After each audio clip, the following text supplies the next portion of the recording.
Boa noite a todos, meus irmãos, graça e paz. Vamos fazer o nosso estudo de hoje, a nossa pastoral de hoje, no Catecismo de Heidelberg. Pergunta de hoje, pergunta de número 55. Deixa eu avisar já a vocês que eu tenho uma grande possibilidade de eu ficar no escuro, né? A lâmpada aqui está dando problema e ela já apagou umas 2 vezes, tá? E se isso acontecer, vocês estão cientes. Não faltou energia, Jesus não voltou ainda, mas é a luz aqui que está dando problema, tá? Mas aí pode ser que eu diminua um pouco a luz, eu acabei usando aqui apenas o brilho dos eletrônicos que eu tenho aqui, tá bom? Mas vamos lá. Pergunta de número 55, Catecismo de Heidelberg, diz o seguinte: o que você crê sobre a comunhão dos santos? Lembre-se que na terça-feira nós falamos sobre a Igreja Universal ou a Igreja Católica, né? E a ideia de que a Igreja ela abrange além dos limites, como nós poderíamos dizer, os limites de descendência, como o antigo Israel. A Igreja, ela no Novo Testamento, nós percebemos que há esta expansão, essa abertura, certamente também no Antigo Testamento. Eu citei alguns exemplos, você pode, se não assistir o vídeo da terça-feira, eu citei alguns exemplos desta noção de abertura do Evangelho como sendo aquela mensagem para todos os povos, para todas as etnias. Isto é perceptível no Antigo Testamento e claro, e muito claro, no Novo Testamento. Mas tendo em consideração já a Igreja como este corpo diverso, né, de pessoas de vários povos e nações, agora nós vamos observar o que o credo, não é, aqui nesse estudo feito pelo Catecismo de Heidelberg, ele afirma a respeito da comunhão entre estes santos, entre esta igreja. Tá? A resposta à pergunta é a seguinte: primeiro, creio que todos os crentes, juntos e cada um em particular, como membros de Cristo, têm comunhão com Ele e participam de todos os seus tesouros e dons. Veja, há uma unidade nesta igreja, que é diversa, mas ela está unida, e aí sim, de forma coletiva, né, todos estes santos que estão reunidos aqui na igreja invisível, eles recebem os benefícios de Cristo Jesus, coletivamente e individualmente, tá? Certamente você já ouviu falar, né? Seu pastor talvez já tenha dito, que salvação é individual, não é? Você já ouviu falar nisso? É um fato. Ninguém leva a outra pessoa aos céus por anexo, né? Porque estão vinculados em algum tipo de associação. A salvação é sim individual, a fé é individual. Há um relacionamento individual entre o Criador e seus filhos, mas há este aspecto coletivo, né? Os dons e os benefícios eles se estendem, nós gozamos da graça de Deus, das misericórdias de Deus, dos benefícios de Deus também coletivamente, tá? É certo que o seu pastor não pode te levar para o céu, tá? Ou outra pessoa, o seu marido, ou a sua esposa, ou a fé dos seus pais não pode te levar para o céu, mas entenda isso, tá? Há estes benefícios desta relação com Cristo, eles são tanto individuais como coletivos. Por que é importante ressaltarmos isso? Quando nós dizemos que a fé é individual e que ninguém leva ninguém para o céu, a ideia que é posta muitas vezes é de uma solidão no que diz respeito a este caminho, ou esta caminhada em direção ao paraíso. É como se cada um faz o teu e tal, e segue o teu rumo, faz a tua parte, que a minha parte cuido eu. E a igreja não tem esta ideia, muito embora haja esse caráter individual na salvação, a ideia é que nós, como irmãos em Cristo, somos membros uns dos outros. E o Senhor nos abençoa individualmente com a fé e coletivamente também, como a sua igreja. Nós recebemos e gozamos dos benefícios e do cuidado do Senhor sobre o seu povo. Então nós somos ordenados a amar o nosso próximo, a amar o nosso irmão, a suportar os mais fracos na fé. Nós somos ordenados a nos submeter às autoridades. Então há uma relação coletiva. É maravilhoso observar isto porque quando você olha para a própria estrutura dos mandamentos, é uma estrutura que vai remeter justamente a este mesmo caráter de questões. Como assim? Os mandamentos se dividem em duas partes. Uma diz respeito para com Deus e outra para com o seu próximo. Então, o homem ele tem a sua responsabilidade para com o seu Senhor e, de forma inseparável, um homem que ama a Deus sobre todas as coisas, que adora a Deus conforme a sua vontade, que preza pelo nome do Senhor, que zela pelo nome do Senhor, que ama o dia do Senhor, deve ser um homem também que honre as autoridades e também seja responsável com os seus inferiores, que preserve a vida, né, que defenda os fracos. Deve ser um homem também que ama a pureza e odeia a imoralidade. Deve ser alguém que ama a justiça e odeia o roubo ou o sufrágio. E deve ser alguém também que é conformado e não cobiçoso. Alguém que é satisfeito no Senhor. E isso não pode ser separado, né? Tiago vai deixar isso muito claro. Se você quebra um mandamento, você quebra todos. Há uma unidade na lei. Nós somos indivíduos em nossa relação para com Deus, mas somos membros do corpo de Cristo. Tá? Nós temos uma responsabilidade individual e gozamos de benefícios coletivos. Tá? O Senhor chamou para si um povo. Ele preparou para si um povo. Ele amou o seu povo. Então, há este caráter coletivo que não pode ser ignorado. E aí eu chamo a atenção também para a necessidade da congregação, do ajuntamento dos santos, do grande benefício que existe para o povo de Deus em andarmos juntos, em amarmos uns aos outros, em cuidarmos uns dos outros. E eu falo isso para toda a igreja. Preste atenção, irmão. Hoje o pastor tornou-se um funcionário da igreja e aparentemente a única pessoa que tem responsabilidade para com os membros da igreja, para visitá-los, para acolhê-los, para corrigi-los, não é? Para socorrê-los em alguma necessidade, parece que é o pastor ou os presbíteros ou os diáconos. Não, nós somos membros uns dos outros. A dor do nosso irmão deve ser a nossa dor. Se ele peca, isso deve nos causar tristeza. Nós precisamos ser os primeiros a, de forma amorosa, exortá-los. Este relacionamento coletivo é necessário porque nós somos partes do mesmo corpo. E se nós amamos a Cristo, nós amamos a sua igreja. Tá? A ideia do desigrejado, de viver sozinho, isolado, de cultuar em casa, de não fazer parte do corpo, não atender ao mandato do Senhor de congregar, de não deixar de congregar. Tá? Então entenda isso. Falta muito disso hoje nos nossos dias. Mesmo os pastores têm dificuldades com os irmãos que tratam a sua vida particular, a sua vida privada, como se fosse um ambiente que é exclusivamente seu. O que eu faço no meu lar, no meu trabalho, não lhe diz respeito. Eu estou bem, obrigada. Não preciso de você, não preciso de nada. Não é? Este cuidado com a aparência é algo que tem dificultado e muito a vida na igreja. Nós devemos nos preocupar com sinceridade com os nossos irmãos. Devemos nos importar de fato, não apenas um interesse corriqueiro, né, mexeriqueiro, mas nós precisamos amá-los, sentir falta dos irmãos, orar pelos irmãos. Se você ora só por ti, pela tua casa, não lembra dos teus irmãos, não ora por eles. Mas alguns irmãos são muito magoados por isso. Vê o irmão no templo dominicalmente, não cumprimenta o irmão na rua. Tá?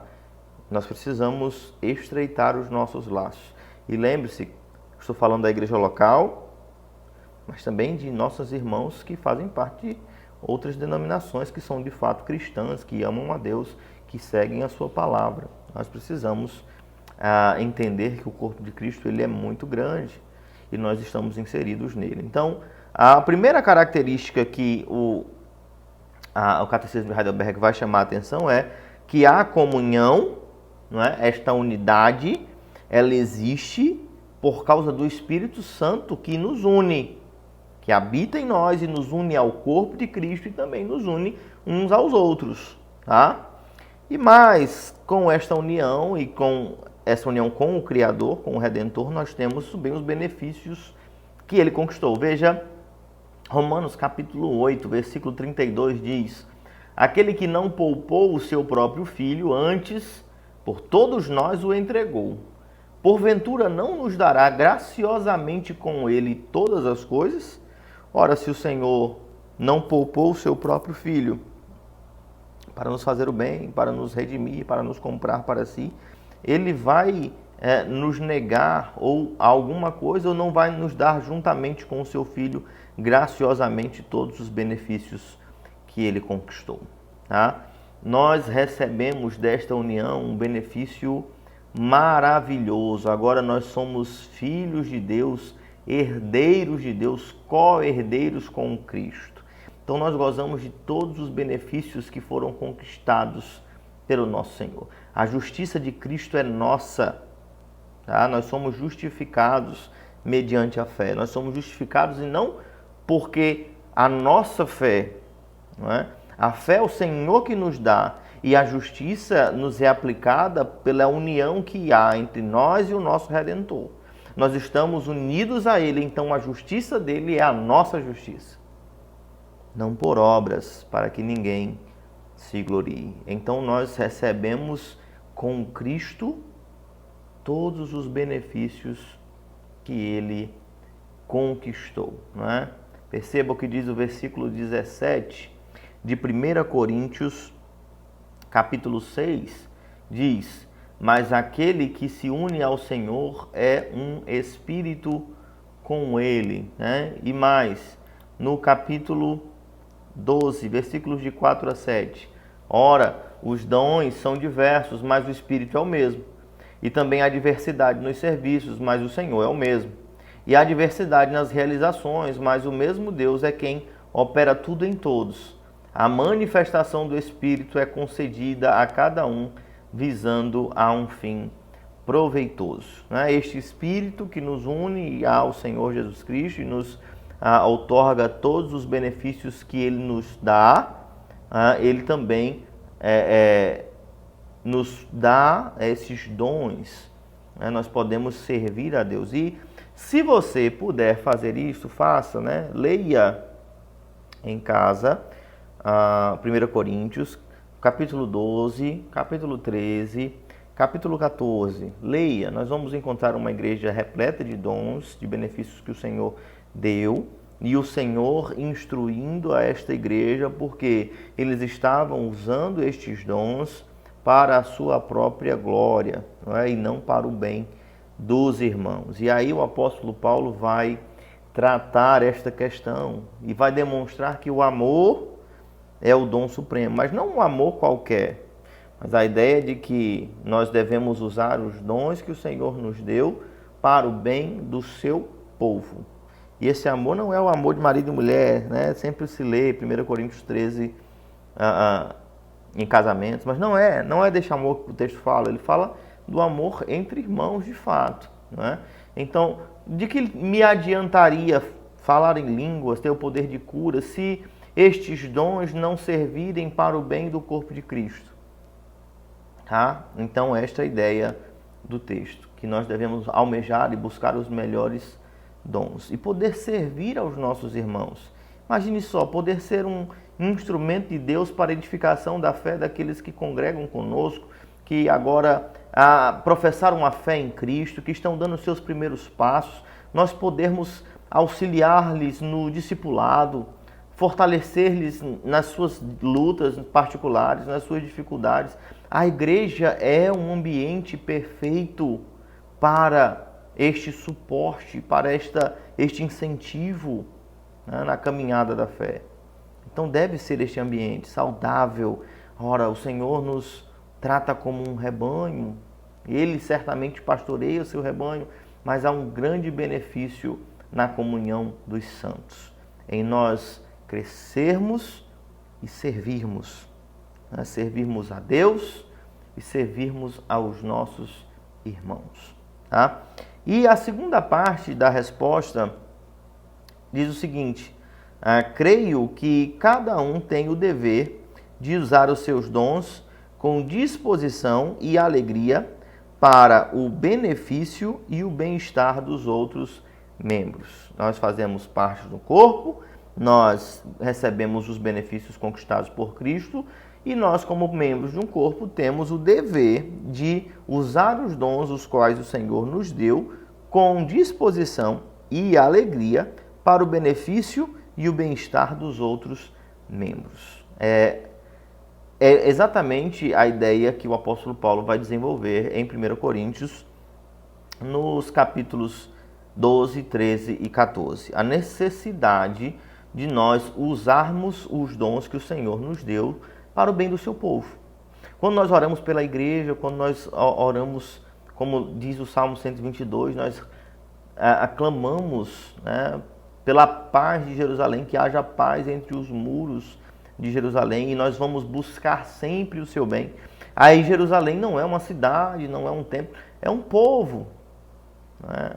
É a igreja invisível, é o povo de Deus. Nós buscamos o bem não de uma localização geográfica, mas de um povo que foi amado, que foi eleito, que foi redimido, que foi preservado por Deus, e nós fazemos parte deste povo, né? E nós precisamos amar a este povo, tá? O texto de Romanos, capítulo 12, versículos de 4 a 8, diz o seguinte: porque assim como num só corpo temos muitos membros, mas nem todos os membros têm a mesma função, assim também nós, conquanto muitos, somos um só corpo em Cristo e membros uns dos outros. Tendo, porém, diferentes dons, segundo a graça que nos foi dada, se profecia, seja segundo a proporção da fé. Se ministério, dediquemo-nos ao ministério. Ou o que ensina, esmere-se no fazê-lo. Ou o que exorta, faça-o com dedicação. O que contribui, com liberalidade. O que preside, com diligência. Quem exerce misericórdia, com alegria. São muitas as áreas em que nós podemos servir e atuar. São muitos os dons, muitos os ministérios, muitas formas de servir a Deus, e isso de forma comunitária na igreja, né? Certamente individualmente, mas também coletivamente. Perceba que a forma com que o apóstolo Paulo está falando de um corpo que trabalha para um mesmo fim, não é? Coletivamente as partes exercem as suas funções sempre com a mesma, o mesmo cuidado, na verdade, né? Sempre com o mesmo fervor, o mesmo zelo, né? Todas as partes trabalhando. Se você faz isso, faça com diligência. Se você faz isso, esmere-se em todas as funções, qualquer uma delas. Nós devemos servir a Deus com empenho, não é? E aí é importante que você pense a respeito disso, porque nós olhamos para o corpo e pensamos, e essa é uma questão que também vai ser tratada pelo apóstolo Paulo. Nós olhamos para o pastor, por exemplo, e diz, olha, ele tem a melhor função. Ou quem toca, ele toca e nós não fazemos isso, não tocamos. Mas são muitas as funções, muitos serviços. O importante é que cada serviço seja feito com diligência, com zelo e com fervor, porque é feito para o Senhor e também para o bem do seu povo. Tá? Mais uma referência aqui para a gente encerrar. 1 Coríntios capítulo 12 vai ser meio que uma repetição, e também o apóstolo Paulo já tratando dessa dificuldade em olhar funções e funções, não é? Veja, versículo 20 até o versículo 27. O certo é que há muitos membros, mas um só corpo. Não podem os olhos dizer à mão, não precisamos de ti, nem a cabeça aos pés, não preciso de vós. Pelo contrário, os membros do corpo que parecem ser os mais fracos são necessários, e os que parecem menos dignos, a estes damos muito maior honra. Também os que em nós não são decorosos revestimos de especial honra. Mas os nossos membros nobres não têm necessidade disso. Contudo, Deus coordenou o corpo concedendo muito mais honra àquilo que menos tinha, para que não haja divisão no corpo. Pelo contrário, cooperem os membros com igual cuidado, em favor uns dos outros, de maneira que se um membro sofre, todos sofrem com ele, e se um deles é honrado, com ele todos se regozijam. Ora, vós sois corpo de Cristo e individualmente membros deste corpo. Então, é muito clara a forma com que o apóstolo Paulo desenvolve essa questão. O que nós cremos, então, a respeito da comunhão dos santos? É que esta comunhão, ela existe por intermédio de Cristo, não é? Ele que nos une, nós estamos unidos a Ele, e estando unidos a Ele, nós estamos unidos também uns aos outros. Então, nós recebemos de Cristo os benefícios que foram conquistados por Ele, e estes benefícios precisam ser desenvolvidos, praticados, no meio do seu povo, para o bem do seu povo. Nós precisamos usar os dons e talentos que o Senhor nos deu e aquilo que Ele nos confiou como bens também, para socorrer os nossos irmãos, para abençoar a nossa igreja, para que o corpo funcione da melhor forma possível. Então deve ser a nossa preocupação.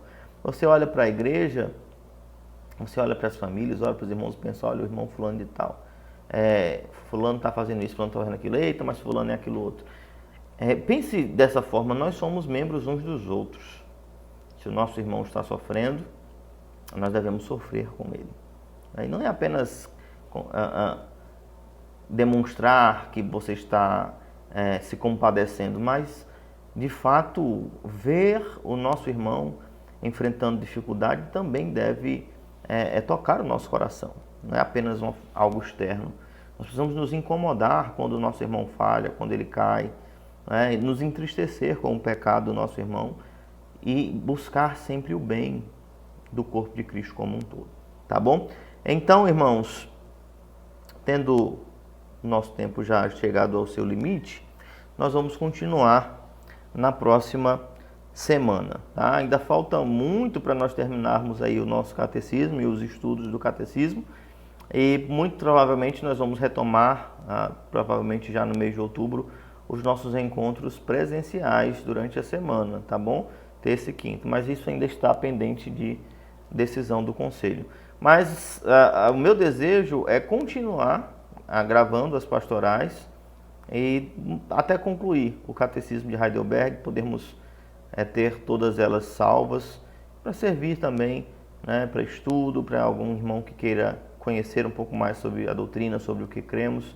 Então eu pretendo manter as pastorais até concluir todo o Catecismo de Heidelberg.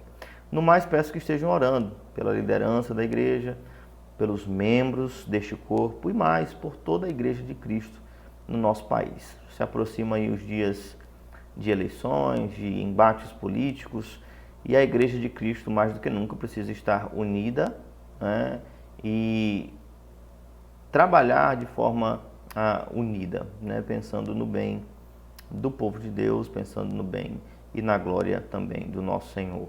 Tá certo? Ore pelo nosso país, ore pela sua igreja local, pela sua liderança, pela sua casa, pelos seus irmãos, aqueles que você tem sentido falta.